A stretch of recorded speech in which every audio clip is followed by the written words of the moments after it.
If you guys have ever been interested in live streaming on your channel or Instagram or Facebook or anything, these guys are the people to talk to. Today they're going to tell us their best pro tips for how to engage your audience and live stream coming up. Hey guys, my name is Tim Schmoyer and welcome to Video Creators. This channel is all about helping you guys grow a YouTube audience so you can spread a message that reaches people and changes their lives. And one of the things I love about live streaming is that you can reach a lot of people at once and like change their lives by like interacting with them in like real time, not like videos recording this and they'll see this maybe a few months later. This is like real time interaction. We find it's like the quickest way to build know, like, and trust. It's just like real time. At the core level, like at a subconscious level, when people are watching live video, they know you know what you're talking about. Like, so when you're trying to build credibility as a brand, people don't second guess that there's edits and things like that, right? The way of the future is to really solidify a relationship first and get engagement first over thinking about numbers, and live video allows that to happen. First of all, I want to say people fear the tech the most. Like the tech freaks them out. Is that, I mean, I fear the mistakes and people making fun of me and me not being able to erase it and edit it out. You know? We did surveys and stuff like, what is your biggest issue or why aren't you live streaming? They don't know what to get. They don't know what computer. They don't know what software and all that stuff. And so that's what we try to simplify first. I look at live video as a 4-part strategy, as a 4-step strategy. Step 1 is the tech. Step 2 is the content. Step 3 is promotion, and step 4 is sales. When it comes to getting people to show up and being a part of your community, there are a couple of things. One, your content absolutely needs to lead to the end goal. If that's your end goal is a sale of your own product, or if it's a sale of a sponsor product, or a book that you're launching, a podcast that you're launching, or even convert viewers into subscribers. Yes, whatever that is. You work your way backwards from that end goal, and you create a straight line in terms of content. And you need to be very specific with your call to actions. Call to engagement, because it is a vulnerable thing for people to engage with you if they don't know that they're going to get an ROI on that investment. It's an emotional investment. So that's number one. Secondly, a lot of people have this major problem with engagement and live video, because what they do is, I don't have my phone on me. I was going to hold it up. There's my phone.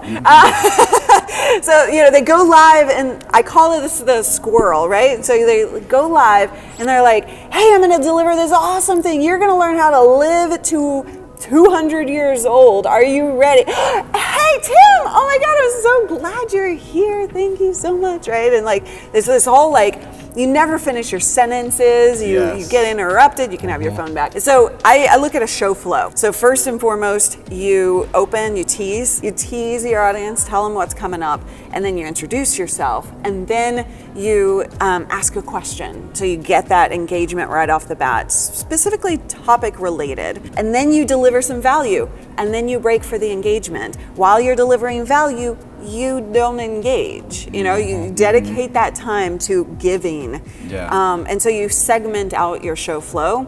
That way you have the engagement aspect of live video, which is so important, and then you also have the value. I felt bad doing that, because when I got super chat, I just like want to stop and thank the people who like just paid me money. And I can help with that. I did super chat commercial breaks. Exactly. That's perfect. I love that you do that. And another thing, I don't know if do you use Twitter?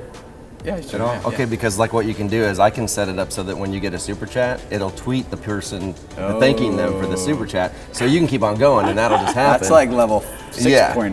Yeah. We get geeky around here. And another really important thing about engagement, and something that not a lot of people realize about getting community engagement, is that you got to learn your triggers, your audience triggers. And I don't mean pain points when I'm talking about this, but when you think about triggers for your audience, I mean fun things that have absolutely zero to do with your content, your end goal. I know you said, I said you need to lead to the end goal, but the triggers and the engagement need to get fun. So what I mean by that is Chris Ducker, this is a perfect example. had a book launch party recently, and so he did a live launch party, and he the promotion leading up to the party, he was like, hey, you know, we're gonna be live for this book launch party, come join us. We're gonna have incredible, you know, guests. We're gonna talk about this, we're gonna talk about that, we're gonna do this, and I think there's gonna be cake. And then he moved on, right? And then the comments started rolling in. Wait, there's cake? Do I get cake? Hold on now, what kind of cake, right? And so he saw that trigger happen, and then he started picking up on that in next episodes or next videos that he would do leading up to the launch. It became a theme of cake leading up to the launch. And that's what I mean by triggers. Like we used to do this with bacon for the tech audience. And people would send bacon and coffee. Yes, like I would get bacon gum and bacon toothpaste. But it's on the human level, right? Like everybody cares about cake, everybody cares about bacon, everybody cares about whatever your trigger is for your audience. And it's different for every audience, so there's no magical answer here. But you gotta play with some ideas and some things and figure out what they respond to. One of the things that I do every Monday here at Video Creators is I live stream at 1 p.m. Eastern Time, just talking about news, what's going on in the industry, how creators should respond to what's happening. How does that, is that important, or what goes into, like, do I need to be consistent, or is it better just spontaneous, or what should? Well, there's actually a time and place for both. So we tell people you want to definitely start a show, okay, a regular show that people can build a habit around and consistently come watch you and like put it on their calendar. Okay.